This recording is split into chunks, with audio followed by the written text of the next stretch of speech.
Hey guys, it's Brick Thunder, and today we're going to be unboxing, setting up, and doing a demo of the Spirit Halloween 2023 Poor George.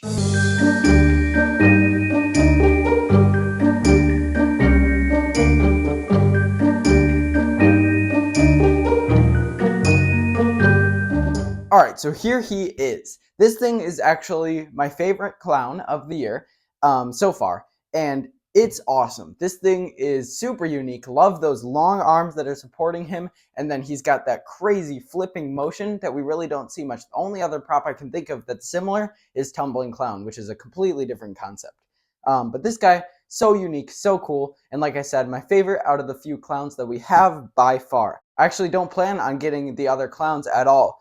Because this guy, I think, is just way cooler. But yeah, I have not looked inside, not set him up, obviously, so let's get to the unboxing. Here we go. All right, let's begin. So this guy is Crazy Crate, so this might be packaged pretty weird.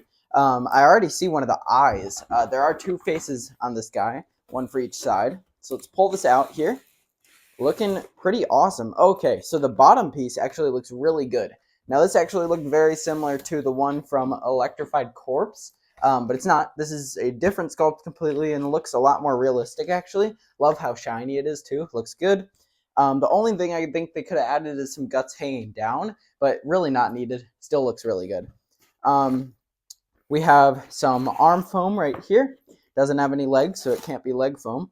We have the shoulder piece. We have some elbow bends, maybe? I'm not really sure what these are. Probably something around there. We have Nightcrawler's hands, actually. The same exact sculpt, just different paint jobs, so that's pretty cool to see used again. Love those hands. Awesome sculpt on those, so that's pretty cool to see.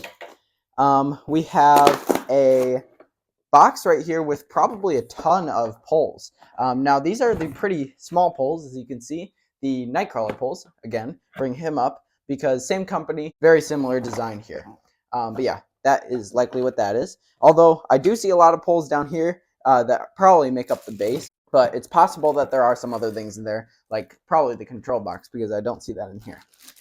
We have the instructions right there. These are paper printed, full color instructions. And then his clothing, love his color scheme. Super cool, very colorful.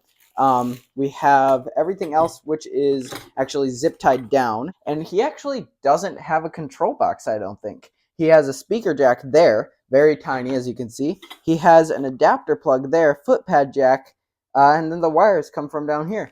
So I don't think he actually has a control box at all. I think these are the smallest control boxes by far I've ever seen. It's kind of split up into separate parts. I'm actually surprised they don't do that more. It looks like he's not going to have a volume knob then, unless that's somewhere in him. But really, really cool. I'm surprised they don't do that much. And then obviously we have the heads here. So I'm excited to see these. These are full plastic, so it's not going to dry rot, so that's pretty good. And wow, really, really creepy, actually. That's much cooler than I thought it would look. And I do like both heads a lot. There's not one I really like more than the other, although seeing it in person, I really like that. I think that might be my favorite, but both of them look awesome. Love how this side's bloody, this one's not. This one's got that black drool, this one does not. Some really key differences in the expression, obviously, the smile and the more angry frown. But I also love how they have different eye coloring. That's really cool too.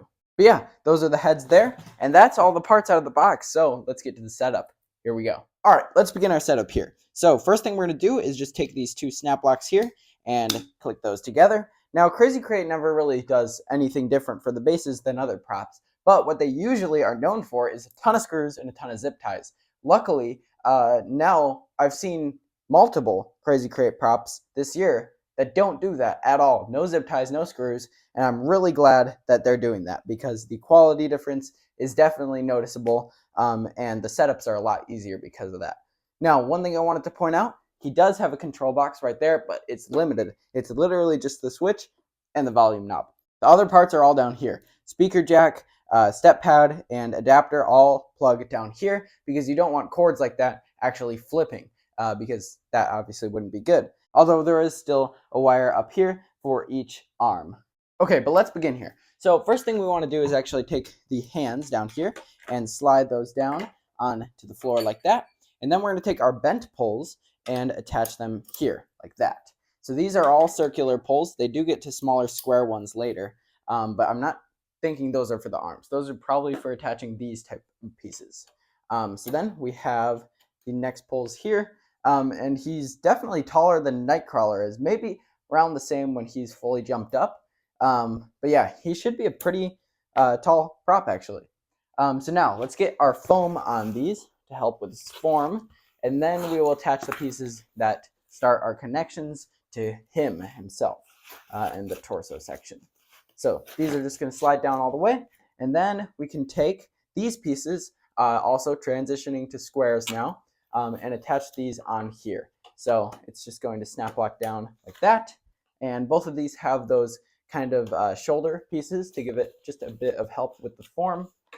We could snap lock this one down as well. So that is looking pretty good now. So now what we can do is take one of the clothing pieces. So this is the shirt. We're not going to need this quite yet, but we have these two separate sleeves here, and these are what we need. So the triangle bit goes down to the bottom, while the elastic bit stays at the top, and then there's actually more triangles that are going to be added once we have the actual shirt on there, so that everything is covered nicely. So we're just going to make sure this comes down to here. There we go. Now it covers the whole arm there. Do the same thing over here with this one. Slide it down, making sure those triangles are facing down, and we're looking good. So now we can take our control box here, actually making sure the volume is in the front this time, and then we are going to snap lock this in right there on both sides, like that. And then we have our shoulder piece that's going to sit on top of here like that, and that actually clicks in like that. Make sure it clicks on all sides, but that is awesome. Love that they're doing something like that instead of a ton of zip ties or screws holding this on like most.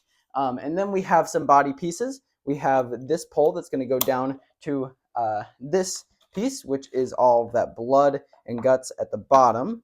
And then this is going to snap lock like that. And finally, we have his shirt to attach. So this fully splits down the sides like this, and then we're just going to lay this over. The instructions say black pom-poms face forward. And then we can take the Velcro and reattach it down here like this. And there's also some Velcro that we want to attach down to the bloody piece at the bottom, which will complete that look of giving him the full body form. There's also some in the back that you want to do right now. And then final connections over here. Again, one more to the base, and then the rest is just Velcroing up the side of the body to complete the form. Okay, so final piece is the head right here. Now, it does have the more evil, bloody side looking forward with the black pom-poms, and then the happier side over with the orange ones. So we're just going to click this down into the snap lock like that, and that completes our setup there. Looking good. So now all I have to do is bring those wires up the arms and attach to the control box, and then his setup is complete. So let's go to the demo. Here we go. All right, he's all wired up and ready to go. Let's plug him in.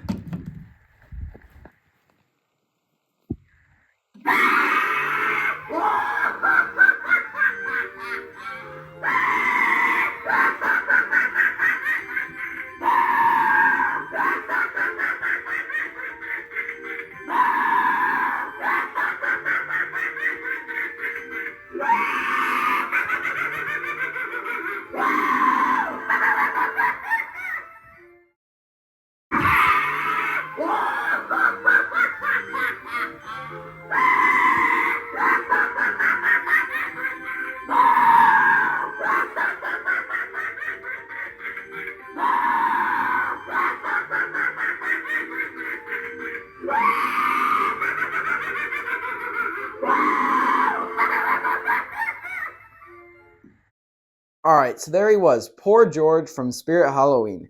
This thing is really, really unique. Love the concept, love that flipping, and I really like how it's actually a coded flipping instead of like Tumbling Clown, who I brought up earlier, where it's this direct, just 360 after 360. This guy does a few and then goes the other way and then goes the other way again. Really, really cool how they did that. I love that, and it adds so much character.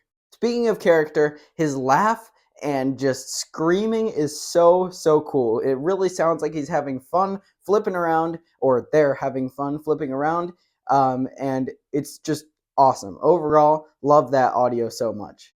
Also love both faces. Like I said in the beginning, there's no clear winner for me which one is better. I really like both. I love how dark and realistic that one is, while this one is just more creepy, happy, but overall a bit more terrifying, I feel. His color scheme is also amazing. Love that green, purple, and black with the orange highlights of the hair and pom-poms. Think that's an awesome color scheme that I don't remember any other clowns having. But yeah, super unique, and I really love the prop overall. Alright, so there he was. Poor George. Thank you guys for watching. I'll see you guys in the next video. Bye.